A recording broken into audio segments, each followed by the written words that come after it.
오늘 하나님의 말씀은 마태복음 17장 14절부터 20절의 말씀입니다. 제가 봉독해 올리겠습니다.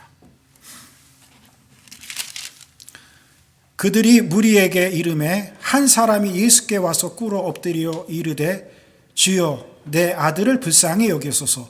그가 간질로 심히 고생하여 자주 불에도 넘어지며 물에도 넘어지는지라. 내가 주의 제자들에게 데리고 왔으나 능히 고치지 못하더이다. 예수께서 대답하여 이르시되 믿음이 없고 패역한 세대여, 내가 얼마나 너희와 함께 있으며 얼마나 너희에게 참으리요. 그를 이리로 데려오라 하시니라. 이에 예수께서 꾸짖으시니 귀신이 나가고 아이가 그때부터 나으니라. 이때에 제자들이 조용히 예수께 나와 이르되 우리는 어찌하여 쫓아내지 못하였나이까. 이르시되 너희 믿음이 작은 까닭이니라. 진실로 너희에게 이르노니 만일 너희에게 믿음이 겨자씨 한 알만큼만 있어도 이 산을 명하여 여기서 저기로 옮겨지라 하면 옮겨질 것이요 또 너희가 못할 것이 없으리라. 아멘. 오늘 본문에 보면 어떤 사람이 간질병으로 고생하는 자기 아들을 예수님께 데리고 나와 그 병의 근원인 귀신을 쫓아내고 병 고침을 받은 사건이 기록되어 있습니다. 그런데 오늘 본문 16절에 보면 이 사람이 자기 아들을 예수님께 데리고 오기 전에 제자들에게 먼저 고쳐달라고 데리고 갔던 사실을 알 수 있습니다. 내가 주의 제자들에게 데리고 왔으나 능히 고치지 못하더이다.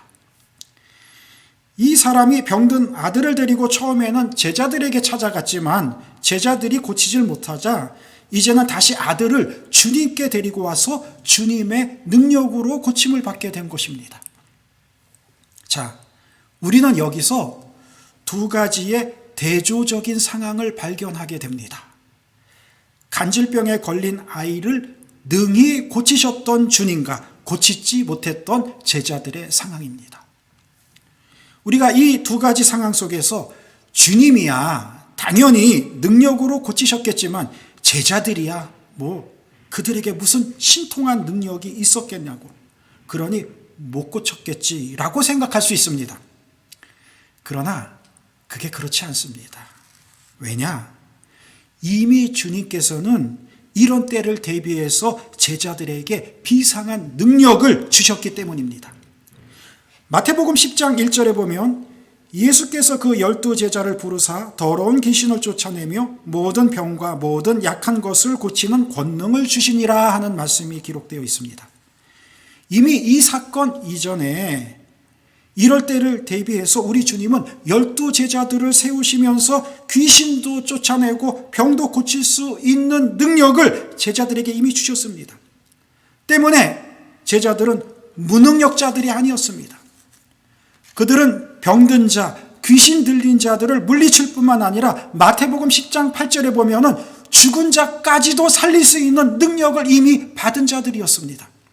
그따위 간질병 정도야 이들이 가진 능력으로 충분히 고치고도 남았습니다.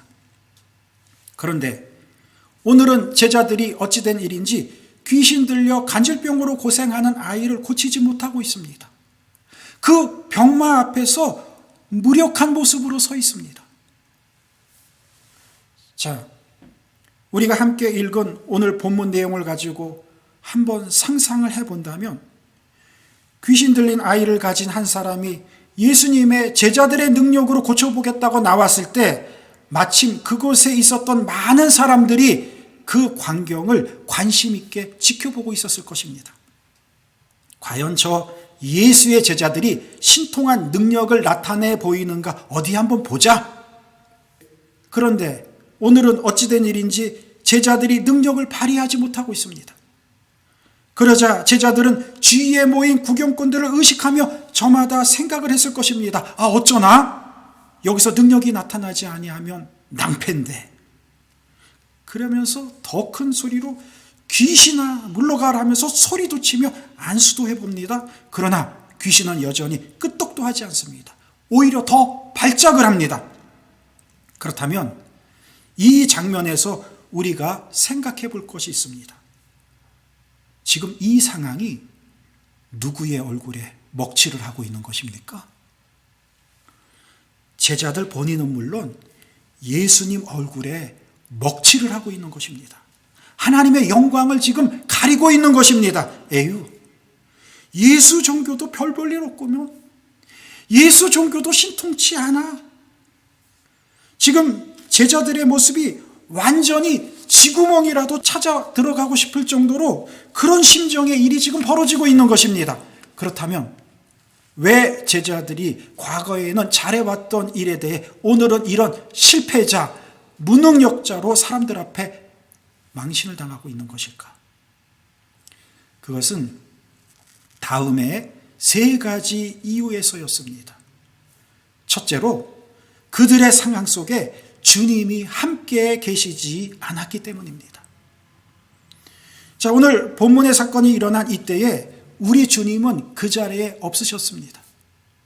오늘 본문 앞부분인 마태복음 17장 1절 이하에 보면은 주님은 이때에 베드로와 야고보, 요한 이 세 제자를 데리고 변화산에 올라가 계셨습니다. 그런데 산 아래 남아있던 나머지 9명의 제자들이 이 사건을 만났고 그 남은 제자들이 자신들의 능력으로만 이 문제를 해결하려고 했던 것입니다. 즉 그들은 예수 이름의 능력을 빌리지 아니하고 자신들의 능력만 가지고 해결하려는 욕심을 부렸던 것입니다. 그 많은 사람들 앞에서 우쭐대어서 인기 한번 얻어보려고, 칭송도 받고 박수도 한번 받고 싶어서. 그렇다면 그것은 실패입니다. 아무리 주님께서 그들에게 비상한 능력을 주셨다 해도 그 능력은 반드시 주님의 이름의 능력을 통해서만이 나타나는 것입니다. 즉 주님의 개입이 있어야 하고 모든 역사에는 주님의 영광만이 드러나야 합니다. 내가 영광 받아서는 안 됩니다. 우리는 기도할 때, 특히 병자를 위해 목사님들이 안수 기도할 때 어떻게 합니까? 그냥 병마야 물러가라, 그냥 귀신아 물러가라, 이렇게 기도하지 않습니다. 저도 안수 기도를 할 때에 예수 그리스도의 이름을 들어서 내가 예수 그리스도의 이름으로 명하노니 병마야 물러가라, 귀신아 물러가라 하고 기도합니다. 그렇습니다. 오직 예수 그리스도의 이름을 통해서만이 능력과 기적이 나타나는 것입니다. 요한복음 14장 13절에 보면 주님은 너희가 내 이름으로 무엇을 구하든지 내가 시행하리라 하고 말씀하셨고, 또한 요한복음 15장 16절에도 보면 내 이름으로 아버지께 무엇을 구하든지 다 받게 하려 함이니라 하고 말씀하셨습니다. 그래서 사도행전 3장 6절에 보면은 성전 미문에서 구걸하는 안진뱅이에게 베드로가 이렇게 선언하죠. 은과 금은 내게 없거니와 내게 있는 이것을 내게 주노니 곧 나사렛 예수 그리스도의 이름으로 일어나 걸어라. 이런 찬양이 있죠. 은과 금 나 없어도 내게 있는 건 내게 주니 곧 나사렛 예수 이름으로 일어나 걸으라. 그는 걸었네 뛰었네 찬양했네. 그는 걸었네 뛰었네 찬양했네. 곧 나사렛 예수 이름으로 일어나 걸으라. 그렇습니다. 오직 예수 그리스도의 이름만이 능력이요, 오직 이 예수 그리스도의 이름만이 우리의 구원입니다. 때문에 우리는 이 예수 그리스도의 이름의 능력 없이는 그 무엇도 할 수 있는 것이 없습니다. 그렇다면 주님이 오늘 이 제자들에게 이런 실패의 환경을 허락하신 이유가 무엇일까요? 그것은 주님이 함께하지 아니하면 우리가 어떤 일이든지 할 수 없음을 보여주기 위함입니다. 우리는 요한복음 15장 5절에 주님의 말씀을 늘 기억해야 할 것입니다. 나를 떠나서는 너희가 아무것도 할 수 없느니라.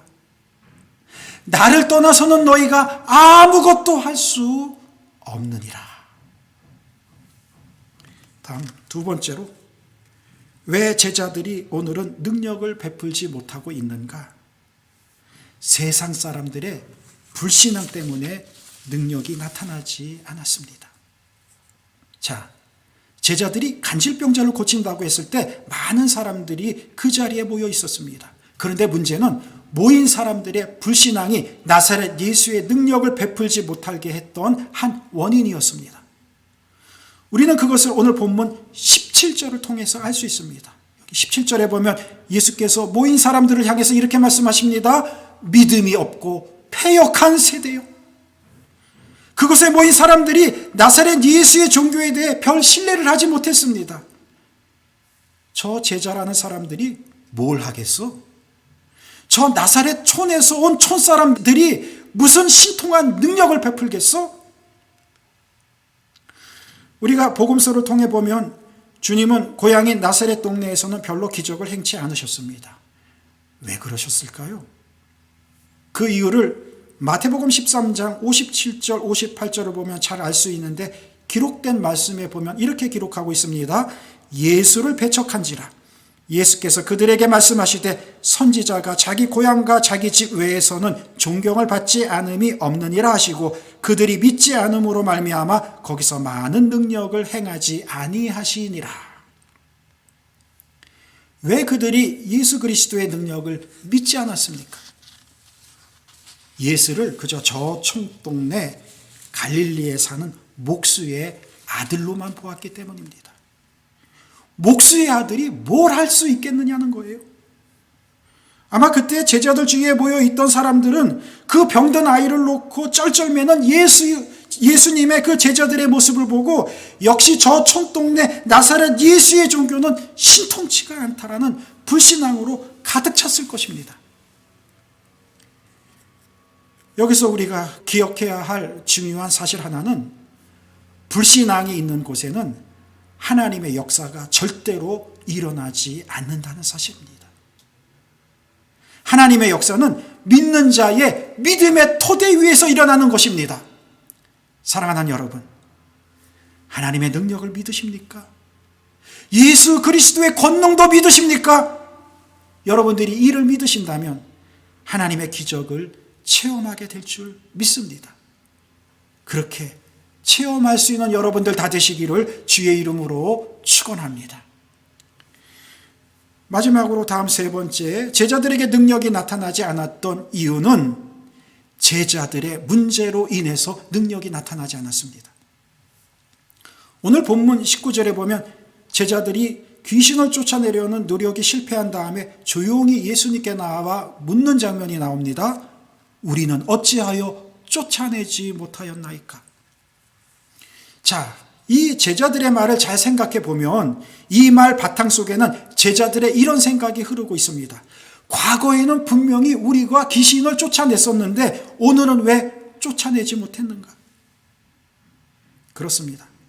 과거에는 제자들이 분명히 쫓아냈었습니다. 그러나 이번엔 그렇지 못했습니다. 즉 하나님께서 허락하지 아니하시니까 그들은 무능력자가 될 수밖에 없었습니다. 그렇다면 왜 하나님께서 이때에 그들에게 능력을 허락하지 않으셨을까요? 우리는 어떤 일을 성취했을 때 그것을 자기의 힘으로 이뤄냈다는 착각 속에 빠질 수가 있습니다. 우리가 많은 일에 도전합니다마는 실패했을 경우를 한번 생각해 보시길 바랍니다.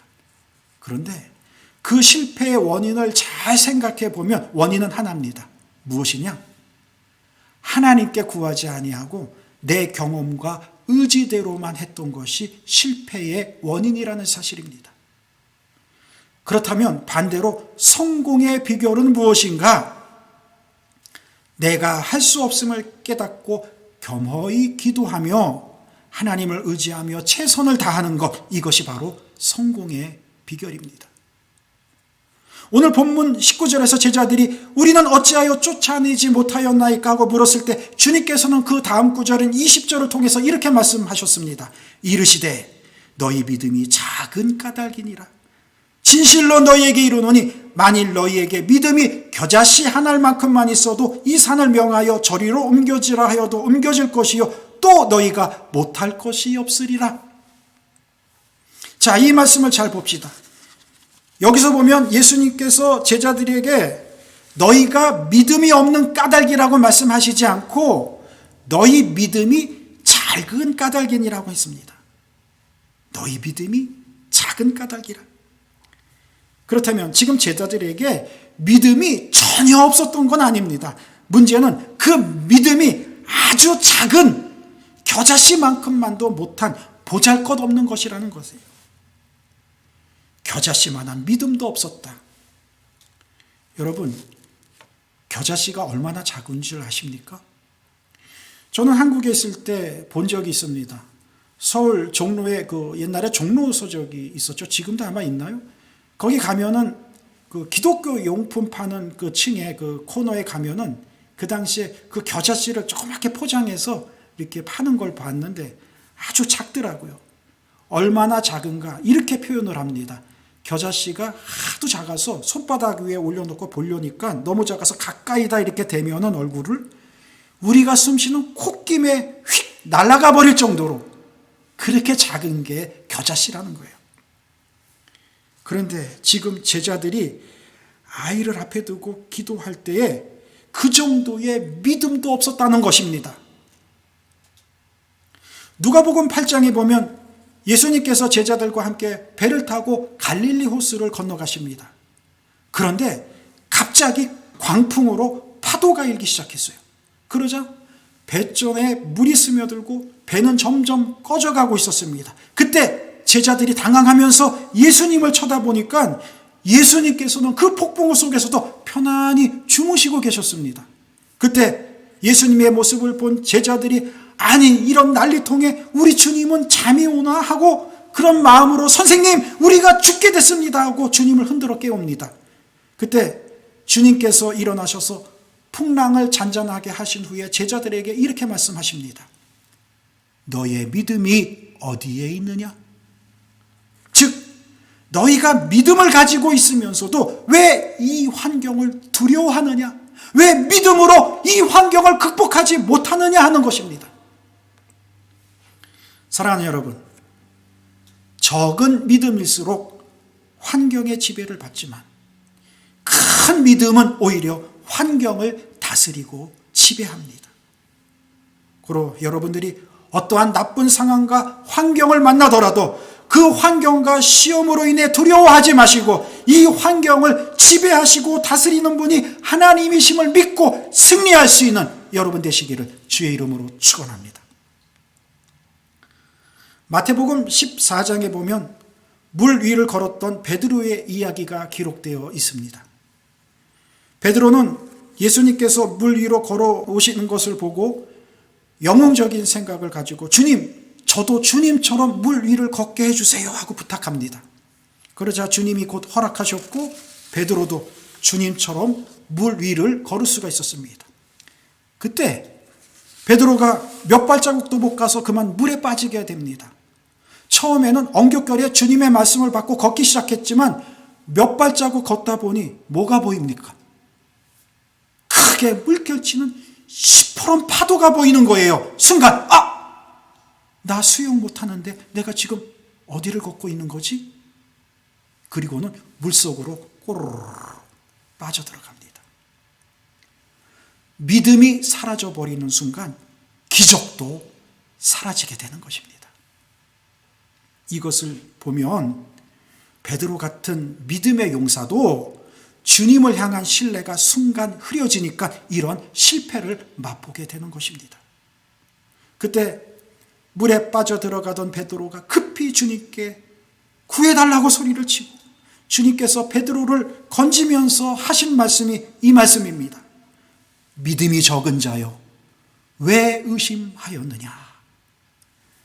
믿음이 적은 자여 왜 의심하였느냐? 역시 여기서도 주님은 베드로를 향해서 믿음이 적은 자여라고 말씀하셨습니다. 우리는 이 사건을 보면서 베드로 같은 믿음의 사람도 때로는 의심과 회의가 있음을 보게 됩니다. 그렇습니다. 우리는 연약한 인간이기에 때로는 의심 가운데 있기도 하고 순간 회의의 늪에 빠져들기도 합니다. 큰 시련과 환난 앞에서 순간 낭망하고 좌절하는 것이 지극히 정상입니다. 우리는 나약한 인간이기 때문에 그런 거예요. 그러나 문제는 우리가 이 의심과 회의의 늪에서 얼마나 빨리 빠져나오느냐 하는 것입니다. 믿음 없이 행하려고 했던 오늘 본문 속의 제자들은 실패할 수밖에 없었습니다. 믿음이 적은 영고로 회의와 낙심 속에 빠질 수밖에 없었던 것입니다. 그러나 여러분, 우리 주님은 이런 자들을 그냥 실패자로 내버려 두시지 않으십니다. 다시 일어나게 하시고 다시 회복시켜 주시고 다시 은혜 내려 주시기를 원하시는 주님이십니다. 사랑하는 성도 여러분, 이 시간 우리의 문제가 무엇입니까? 우리의 실패는 무엇이고 우리의 무기력한 부분은 무엇입니까? 이 시간 주님께 다 내어놓으시기를 바랍니다. 우리가 알다시피 베드로처럼 인생의 파도를 많이 탄 사람은 없을 것입니다. 그는 수많은 고난과 역경을 경험하면서 주님을 더욱 실감있게 체험한 사람입니다. 그런 베드로가 풍랑의 바다 위를 걷다가 믿음이 약해져 물속에 빠졌던 그가 후에 베드로전서 5장 7절을 통해 이런 고백을 할 정도의 믿음의 사람이 되었습니다. 너의 모든 염려를 다 주께 맡겨라. 이는 주가 너희를 권고하시느니라. 너의 모든 염려를 다 주께 맡겨라. 이는 주가 너희를 권고하시느니라. 오늘 이 베드로의 고백이 저와 여러분들의 고백이 되기를 주의 이름으로 축원합니다. 기도하겠습니다.